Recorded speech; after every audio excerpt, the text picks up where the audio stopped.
Okay, we're going to get this started this morning. Welcome. This meeting is being video recorded to make available on YouTube. For others who can't join us right now. So to honor our speaker as well as those of you who are able to join us on time, we're starting this meeting promptly as announced previously. We will be adding others as they arrive. This meeting is a co-production of the Puget Sound Passport Rotary Club and the Rotary Club of Linwood, Washington, joined by friends from Kiwanis, Lions, Seroptimus, and other local organizations who share our dedication to community service. Our appreciation also to the Seattle-King County League of Women Voters. We also welcome their members as well. This program was originally scheduled for April 10th. Puget Sound Passport Rotary is now becoming a digital club, which allows us to schedule speakers and topics virtually whenever we wish. So let's just go ahead and get right to it. Our topic this noon concerns support of the Ukrainian community during the shameful and despicable Russian war against an independent neighbor. A neighbor, by the way, that willingly gave up its nuclear weapons 30 years ago to promote world peace. And our speaker is Diana Nestorova, joining us today from her office in Acton, Boxborough, Massachusetts. Ms. Nestorova is a prominent national organizer of the U.S.-Ukraine Task Force and the Rotary International Disaster Response Fund. A Bulgarian by birth, she also is Zone 32 Assistant Membership Coordinator, a past district governor of Rotary District 7910 in 2020-21, and she has received 5 Avenues of Service presidential citations. Diana has a working proficiency in 5 languages that comes in part from her work with in the U.S. and England following the collapse of the Soviet Union in 1991. Her topic today is, are Russians in the U.S. supporting the Ukraine community? A public policy issue that's of critical importance to all of us. She promised to give you ample time for questions when she's finished. So with that, if you haven't already done so, I'd ask you to mute your microphones until she's done and help me welcome to our Passport Club microphone, Diana Nestorova. Thank you, David. Thank you for the introduction. Hello, everybody, once again. Thank you all for your interest in our discussion today and for attending the meeting. I was very honored to be invited by David and Debbie to share my knowledge and experience as a Rotarian on helping Ukraine in the last 14 months. There was so much support the Ukrainian communities here and elsewhere received from the Russian-speaking communities. The Russian diaspora since February of 2022, when Russia invaded the sovereign Ukraine and launched a war. I'm not by far an expert of the extent of the support across the United States and everywhere else in the world, but I do have good knowledge on projects that were done in Massachusetts and in New England collaboratively with Russian diaspora to help Ukrainians. Before we get into all that, I'd like us to look at the history. Russians are the largest ethnic minority in Ukraine. This is the largest single Russian community outside of Russia in the whole world. And in Russia, there are 7 million Ukrainians living. There are many mixed marriages between Russians and Ukrainians, extended families, friends between the two countries. you see how closely connected are the people from both countries. And you can imagine how confused and complicated the things became for both parties after the war started. At the beginning of the war, many Russians in the diaspora outside of Russia started supporting Ukraine. Numerous non-profit organizations and groups were created by Russian political exiles and other Russian-speaking immigrant Americans. Last year, in June, a non-profit network created the Ukrainian and Russian diaspora's anti-war roundtable. The roundtable virtually connects people from around the world on a regular basis to discuss the war, to discuss the prospects for freedom and ways to help people in both countries.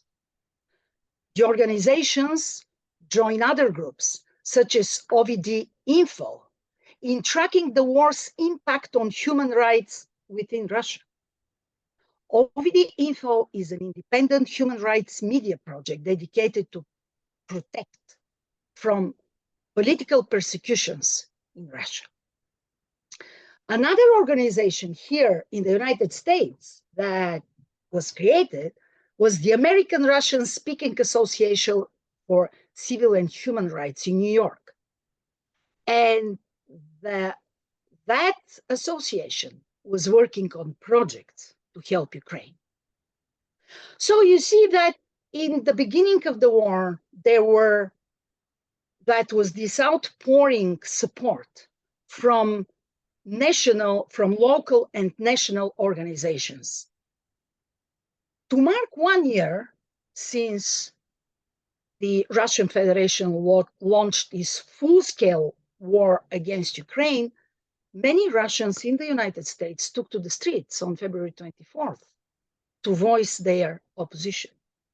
And I'm pretty sure that you all watched the news and you saw the outpouring support.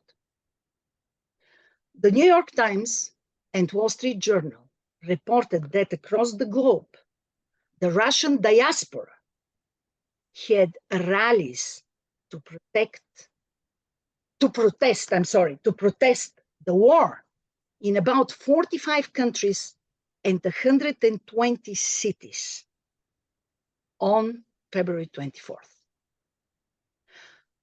Right after the war started, not only organizations, groups, and nonprofits started in support of Ukraine, but lots of individuals and families from the Russian diaspora here in the United States wanted to help.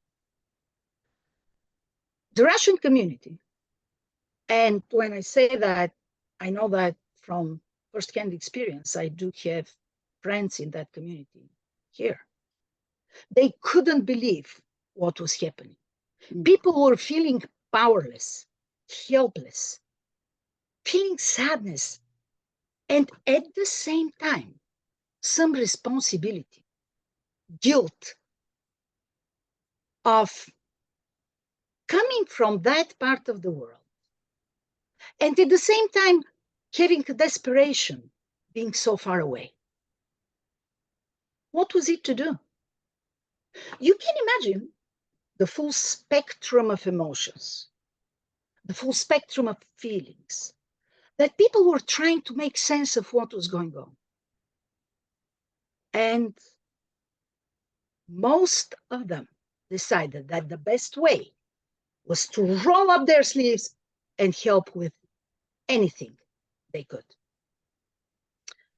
In our Rotary district, and we do have a couple of people on the call today that were witnessing how it all started with our help being so far away from Ukraine. But in our Rotary district, there was one of the Rotarians who is a Russian-born, married to an Ukrainian-born guy. They decided that they have to do something. they got in touch with three of their medical doctor friends here in Massachusetts, and the medical doctors wrote prescriptions for all sorts of medical needs. And that was the beginning of the war. Antibiotics, tourniquets, saline, anti-inflammatory medication. And also, they collectively organized the shipment using their Russian connection. We secured 25,000 United States dollars from the Rotary Foundation that paid for that medical shipment at the time. And that's how it all started. Many districts around the world, and Rotary has clubs in more than 200 countries around the world. They started applying for those grants and helping Ukraine. Later in the year, here in the United States, our Rotary clubs connected with local nonprofits and start helping refugees from Ukraine. There were lots of other efforts, and this is how our story started. But there were lots of other efforts that I do know about, groups of people from both Russian and Ukrainian descent working together. And I'm pretty sure you've heard of the biggest one of them, called Operation Sunflower, which is a coalition of American and Ukrainian partners providing critical supplies and equipment to Ukraine.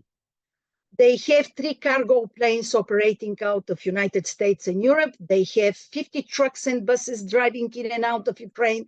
They have 2,500 volunteers in Ukraine and neighboring countries, and they've delivered so far 650 tons of medical and food relief directly. The other organization is Cash for Refugees. That organization provides cash for refugees in Poland and neighboring country. You do know that in Poland, they do have more than 4 million refugees from Ukraine. So the refugees can have food and at least some type of temporary shelter, or building module homes in Ukraine in the areas where all houses were destroyed. Another organization is Global Disaster Relief Team. It started out as Russian-speaking medics and doctors traveling for 2 weeks at a time to the Polish-Ukrainian border to assist refugees with their medical needs. Now, they do have ambulances and are operating at transporting the injured out of hot zones.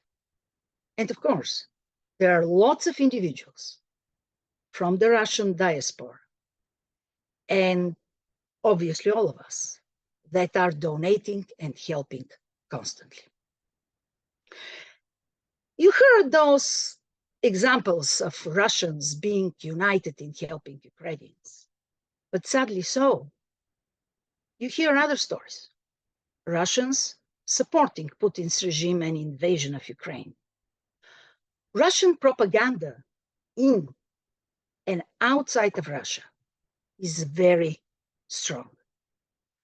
Thousands of Russians in Russia and many in the Russian diaspora across the globe receive contradictory news and are confused. They get 2 different stories when they watch the news or check the online reports. The Russian propaganda is louder, aggressive, and people tend to go with it. So it will be fair to say that there are people from the Russian diaspora that are against supporting Ukraine. It lies in the loyalty they feel to Russia and the fear that they and their families will be persecuted, and will perish if they are against the regime, Russia. I mentioned to you the Ukrainian and Russian anti-war roundtable. They just reported that they published a directory recently of about 120 individuals currently jailed or under house arrest in Russia and Russian-occupied Ukrainian territory in connection with their anti-war activities.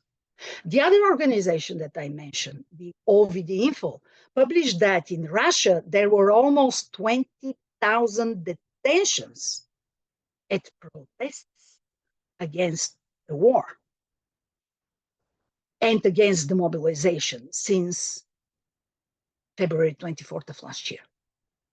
So people fear for their lives and they don't oppose the regime.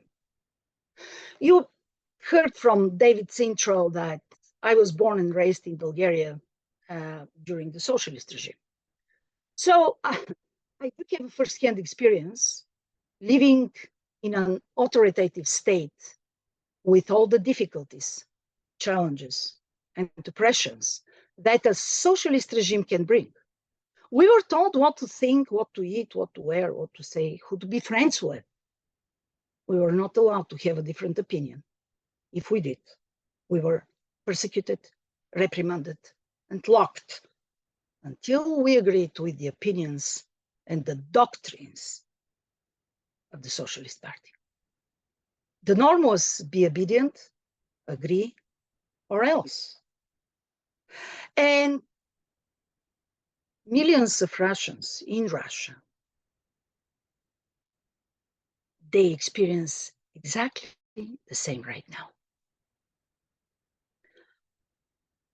Russia continues its unprovoked and brutal invasion of Ukraine. The war is far from over. There are 3 stages of helping Ukraine. First is the immediate needs. Then is rebuilding and reconstructing. And then peace building. We are still at stage number 1 with immediate needs, and we just started rebuilding and reconstructing, which is the stage 2. We have to continue to support Ukraine. What are their current needs? We work very closely together with the district 2232, which is the Ukrainian district. And they started a committee last year, since the war started, a medical team that recently, and when I say recently, it is literally like last week, they update constantly their needs, and the latest needs that they identified that are priorities for medical humanitarian projects in Ukraine are maternal and child health care, surgical assistance to victims, medical treatment in the war zone, dental care, advocacy and rehabilitation of people with disabilities, oncology and palliative care, treatment of chronic and cardiovascular diseases, trauma, and orthopedic medical care after injuries. You can all imagine that the most affected psychologically and emotionally are the children. And our Ukrainian friends in the District 2232, they would like to start a couple of programs for kids. One of them being first aid for kids, because if a child is injured, they don't have an immediate access to medical care, they have to have those first aid kits, at least for the very beginning. The other thing that the other needs that they have for children is they would really like to start those 2 weeks camps, rehabilitation camps, to help kids, to help children, to pull them away after the war zone and after the atrocious experiences that they. The other very important thing for the children is to help them with their physical and mental health. And also, they are trying to start in most elementary schools safety classes. So, to teach children how to be safe if there is an air raid or bombardment on, or if they need to go and find a safe shelter. And obviously, medical aid is always in huge need. Medical equipment, supplies, mobile devices, crutches, wheelchairs, ambulances, fire trucks. Also, all the internationally displaced persons, the refugees, water supplies, purification of water, purification tablets and filters, food, medicine, and also humanitarian demining of the mine zone. Looking at the next many years needs for Ukraine, during the long period of recovery and rebuilding of destroyed communities, the Rotarians from Ukraine districts and from the US districts came up with the idea to create a United States-Ukraine task force. The purpose of the task force is helping to understand the actual needs of communities in Ukraine and keep them up to date. To coordinate the search for partners for within the Rotary community and any other organization or individuals. Also, to organize different fundraising activities to collect funds to help Ukraine with their needs. And I'd like to share with you our experience that, yes, helping Ukraine with their immediate material needs is really good, but it is much more difficult to organize it from here, from the United States. So, funding is always in preference, and not only because of the, being so far away, because of the distances involved, but also there are many of the needs that are much cheaper in Europe than they are here. So as I mentioned, what we are trying to start is the United States Ukraine Task Force, and we do have a meeting that will be on May 7th, and it is your time. So Pacific Standard Time is 7 o'clock in the morning. And I can see some eyebrows rising. Please, there are time zones, and we have to consider all the time zones. And David, if you can share the flyer, or if you give me an access to sharing screen, I can share the flyer.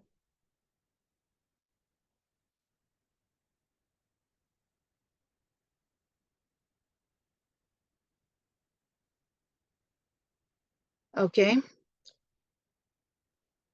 I cannot. Okay, there it is. Thank you, David. So that's what we are actively working towards right now. And they already have, the Ukraine has already have task force with Great Britain and Ireland. They do have other task forces with France and some of the Central European countries, and they found that they are very helpful because this is the way to keep up to date their partners and work together. And with all that, I would really like to thank you again for attending today's meeting and for listening to me. And I will pass the mic back to David to facilitate the rest of the meeting. Okay, thanks, Diana. So if you have a question now for Diana, you can just click on the reactions tab in the lower right corner of your screen, and then click to raise your hand, and we'll be do our best to call on you in order. I would ask that you please be brief so that we have time for questions from as many participants as possible. So no speeches from the floor. Our first question, we bow to Debbie Bodel of the Linwood Rotary Club, who is our event co-sponsor. Debbie, do you have a question?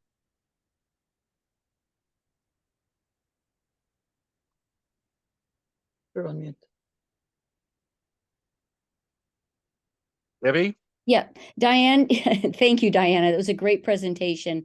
But you talked about all the different organizations and task force. If individuals would like to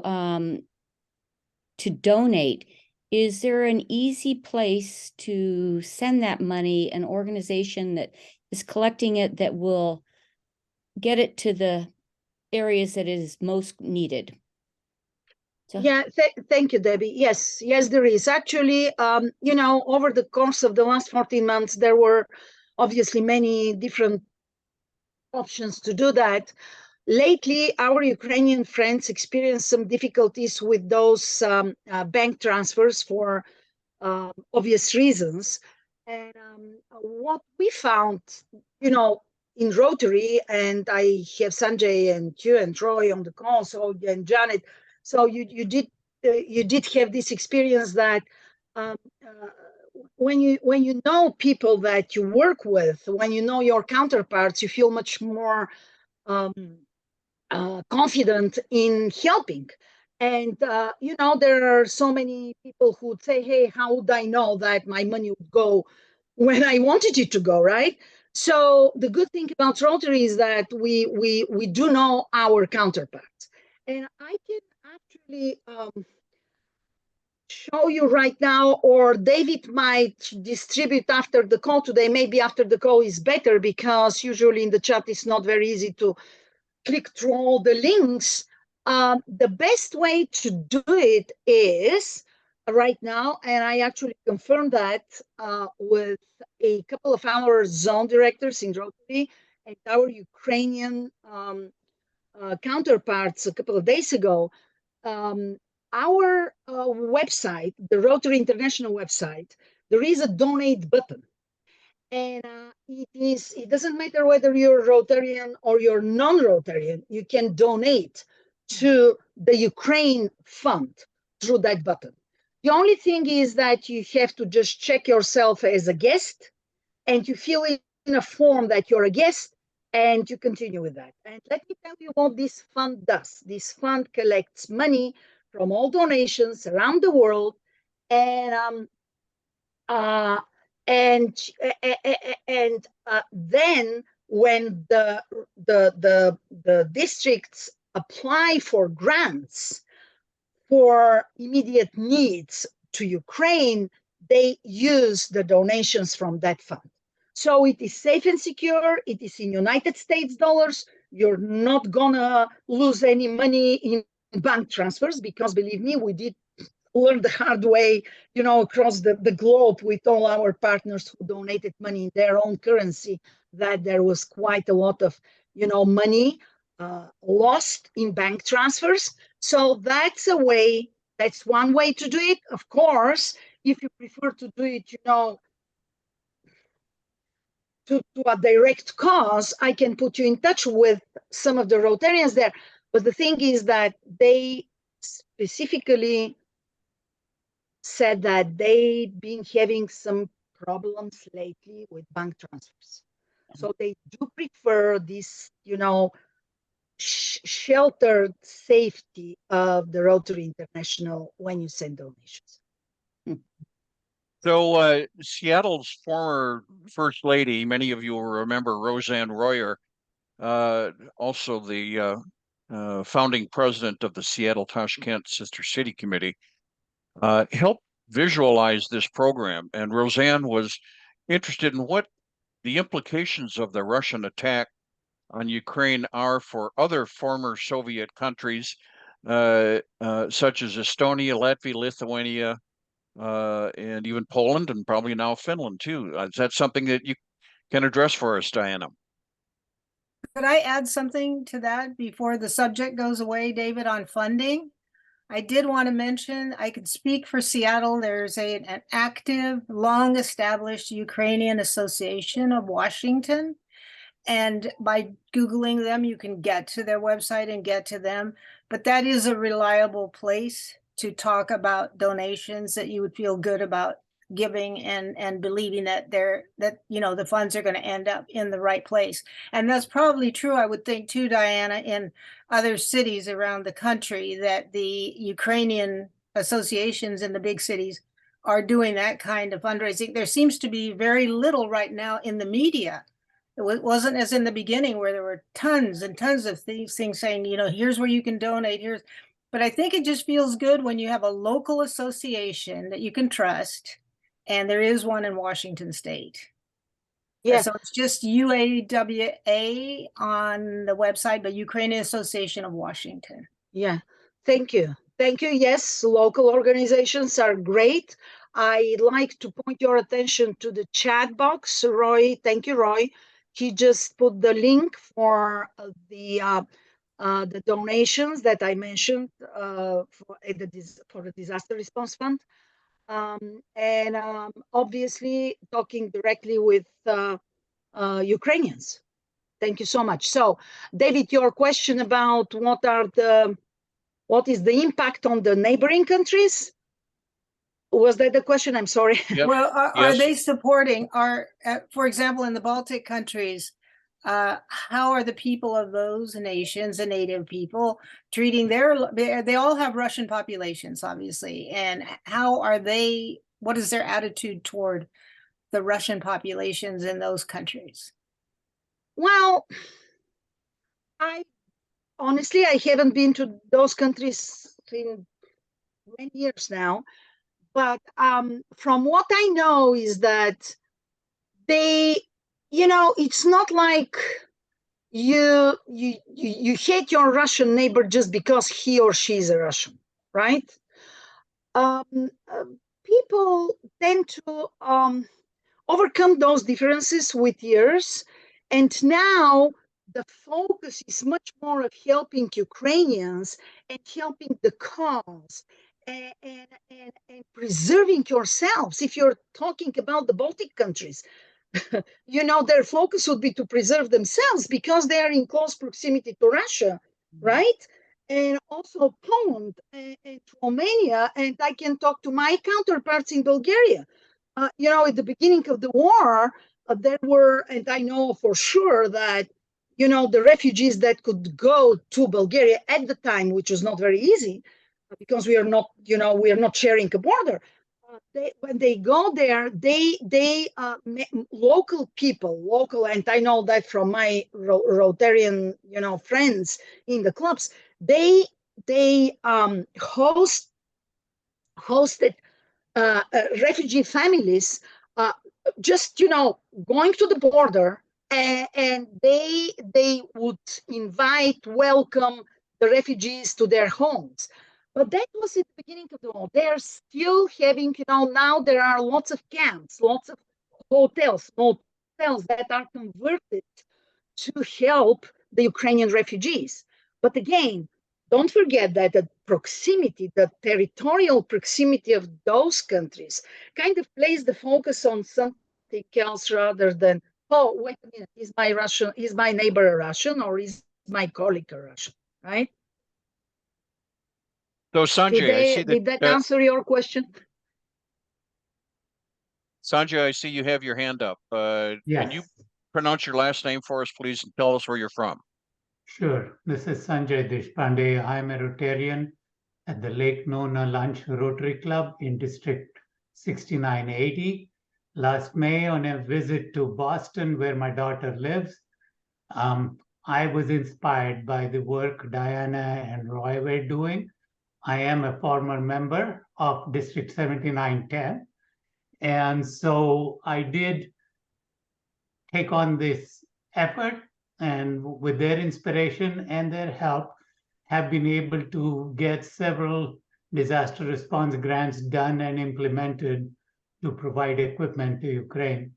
What I wanted to say with respect to the question on neighboring countries is I am aware directly of countries such as Lithuania and Latvia being intimately involved in hosting disaster response grants for the refugees that they were getting and in providing equipment to Ukraine, procuring, refurbishing, and providing the equipment that was needed by Ukraine as defined by Rotary District 2232.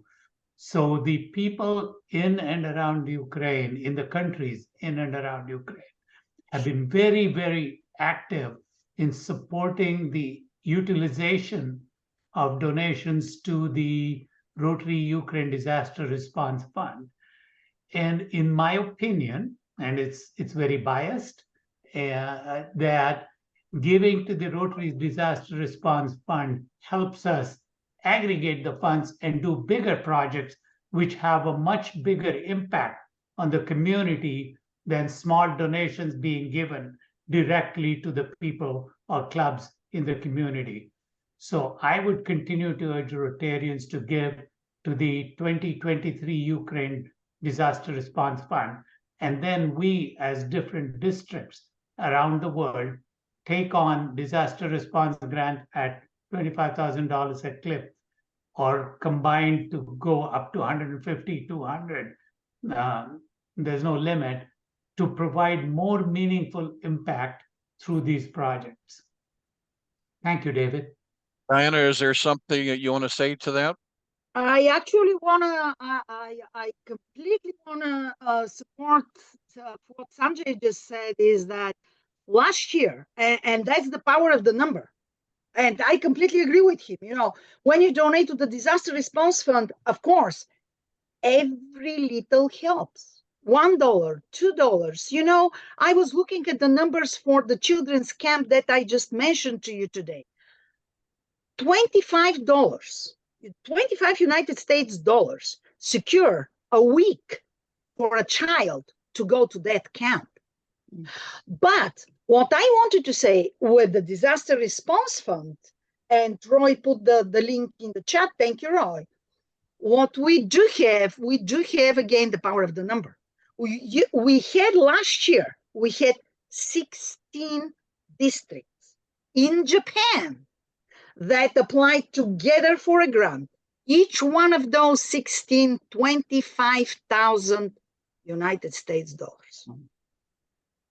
So this is something that we can, and you can imagine, you know, an ambulance, for example, last year, an ambulance, second-hand ambulance from Germany, from Austria, our Ukrainian friends, they were able to secure ambulances from there. It was anywhere between 40,000 to 60,000 American dollars. So you know that we cannot really go to someone, just walk to someone and say, hey, please donate $60,000 for an ambulance. It is the power that we have with those grants, with those funds, that we can fund bigger projects. I see that Scott Wands, president of Lake Forest Park Rotary, has his hand up. Scott? Yeah, thank you, David. Mhm. Diana, I know that the Putin regime does not tolerate any dissent. I mean, they've put people in jail just for calling it a war. And I know there are several brave Russians that are sadly sitting in jail right now. Do you have any optimism about that and how that might play out?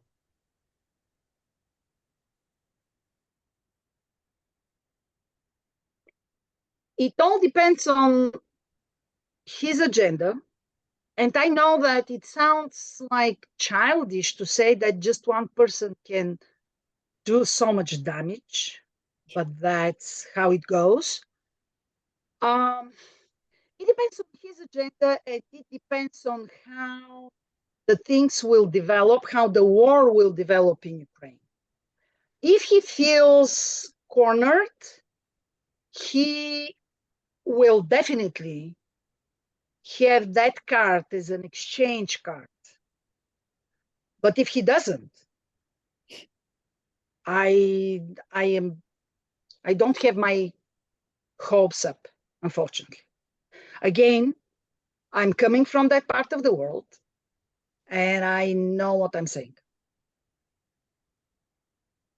Can't see any hands up from those of you that have only your names appearing on the screen. So I do notice that we have somebody, I think your name is Arthur, who is participating in this meeting as well. And Arthur, you seem to be shaking your head no in a lot of instances. Is there something that you want to say?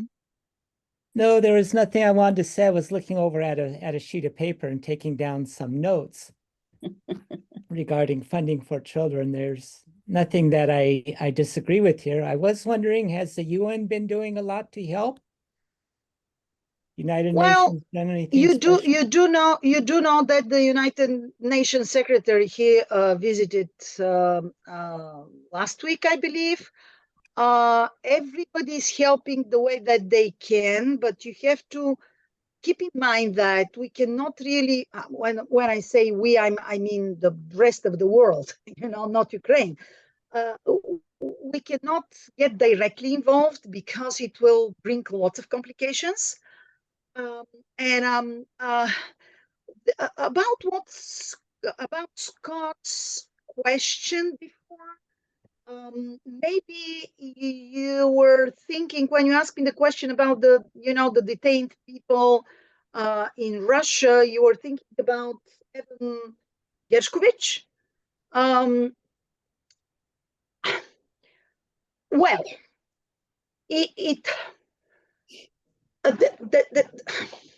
that made big news, and it's been talked a lot about Evan's situation. He was a reporter, and he was reporting in and he's in Leftortvo prison right now, and he was detained because he was blamed of espionage, and that's how the Putin regime handles all people that are opposing the regime. They just lock them away. But the thing with Gershkovich is that the whole world knows. And for that particular case, I personally am hopeful that that will be a positive outcome. For the many others that we don't know about, I cannot say. I wish I have a crystal ball. Okay, the lady from the Ethnic Heritage Council, I can't see your name, but you're muted, and you have a question followed by Sanjay again. You're muted. You're on mute. So the name with the Ethnic Heritage Council is Roseanne Royer, and I tried to get it changed, and I was too interested in what I was listening to, and I didn't. But I wanted to correct one thing that David said about me. I'm not a founding member of the Seattle Tashkent Sister City Association. Actually, this year we're having the 50th anniversary. It was the first US-USSR Sister City affiliation established. And how I wanted to bring that into this conversation, and a question for Diana, whose presentation is just, I'm so grateful to you. This is information that I've just been really wanting to have myself. But in the beginning, before Uzbekistan got its independence, everybody who came out of the Soviet Union, whether they were Kyrgyz or Kazakh or, Turkmen, they were all Russians to the US press and to everybody in the United States. So you look at this person, oh, that's what a Russian looks like. And they might be somebody Uzbek. I'm wondering about those. First, I wanted to say that I myself, in being connected with a lot of ethnic communities in Seattle, have been totally reticent to ask any Russian person I know, what do you think about, how about things in Ukraine? What do you think? Almost because I think I know what the answer will be. And the answer will be, I don't want to talk about it. For the most part. There are some exceptions. So I was really surprised to hear about the kind of support that you say that these other cities have gotten. Here's my question that connects to Uzbekistan. When you spoke about the big demonstrations on February 24 that were, extensive, that were initiated by Russian populations, I'm just wondering, did those by chance, did a whole bunch of people get thrown into that, and it just sort of called a Russian protest? Any post-Soviets, anybody from a former Soviet republic who lives in the United States now, so that those demonstrations, I just wonder what portion of them were Russians per se, and how many of them were people from any republic, former republic of the Soviet Union, who joined in because of their history with the Soviets. See, the thing is that I don't think you can find an answer to your question, because when you go, no, seriously, when you go to a protest or to some sort of a meeting for for a cause, you don't sign a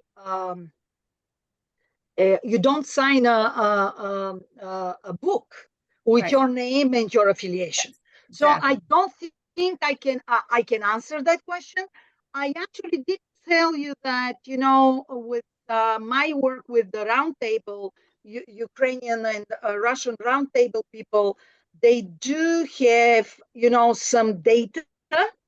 But again, maybe it is just estimates. Mm-hmm. And you can also, especially in the roundtable, if you go to their website, I'm going to put their website in the chat in a second. If you go to their website, they do have some pictures from the protests on 24th of February this year. And there were so many young people and kids that were holding,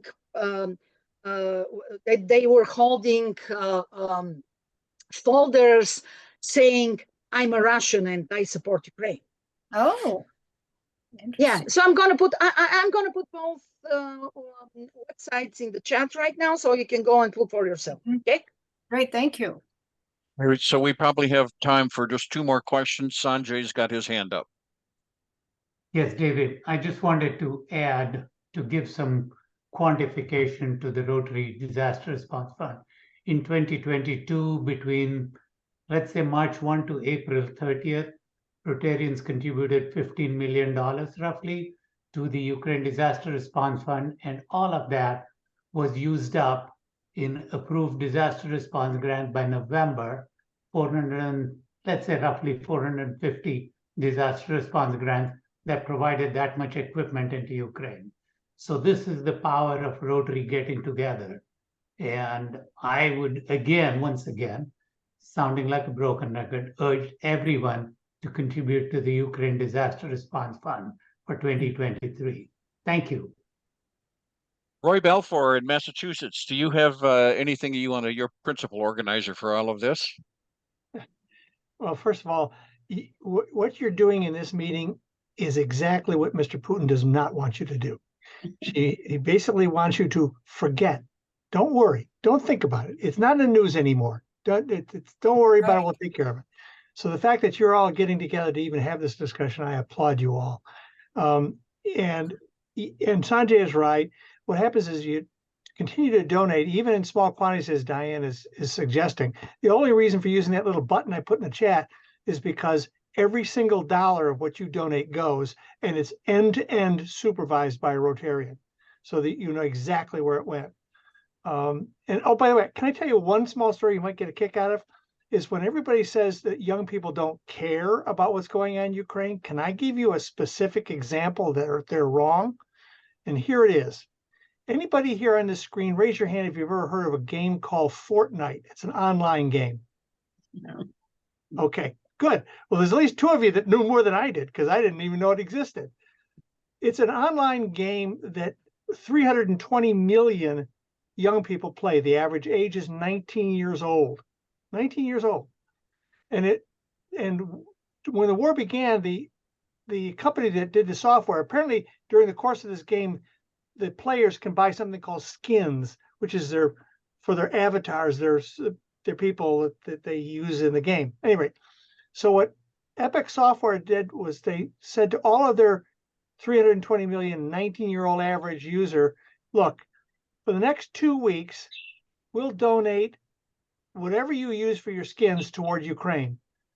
Anybody here want to take a guess as to how much money that was? Wow.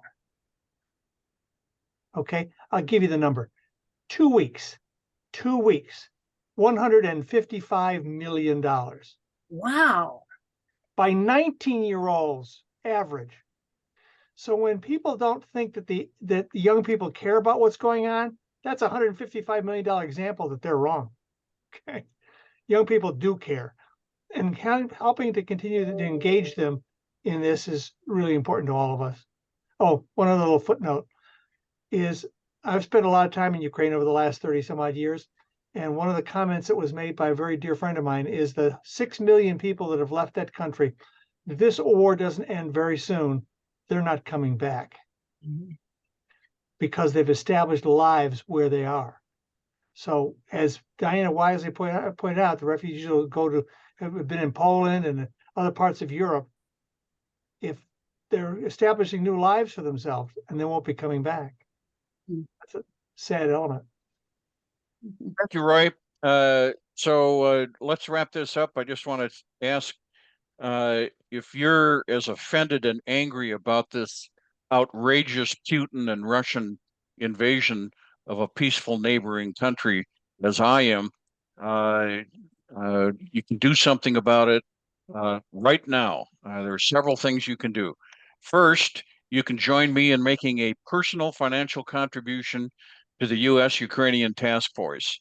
Roy has already put on up on the screen for us the way you can get that done, and that is a Rotary access.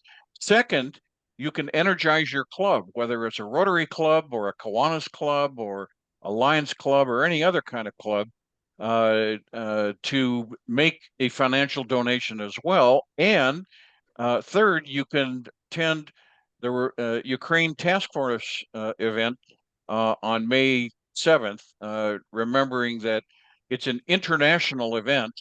So it's on an early Sunday morning. And fourth, you can invite a Ukraine Task Force member to be a speaker at your club. Diana or Roy can help you get that done. The need is immediate. The payback is immediate as well. So with that, I'd say thanks once again to Diana Nestorova for being our speaker. Thank you, Diana. Yep, thanks to those of you who are not Rotarians, but joining us as well. We don't have any other members of my club that we aren't on here, so I think we're just going to close this meeting out then and say thank you to Diana. You have a question? I just want to say, please go back, spread the word. Don't forget, it is, I know, it is the 14th month since this atrocious war started. And that's what people on the other side, they rely on, that people's memories are short, that life gets in the way, that people get distracted. Go back, talk to people.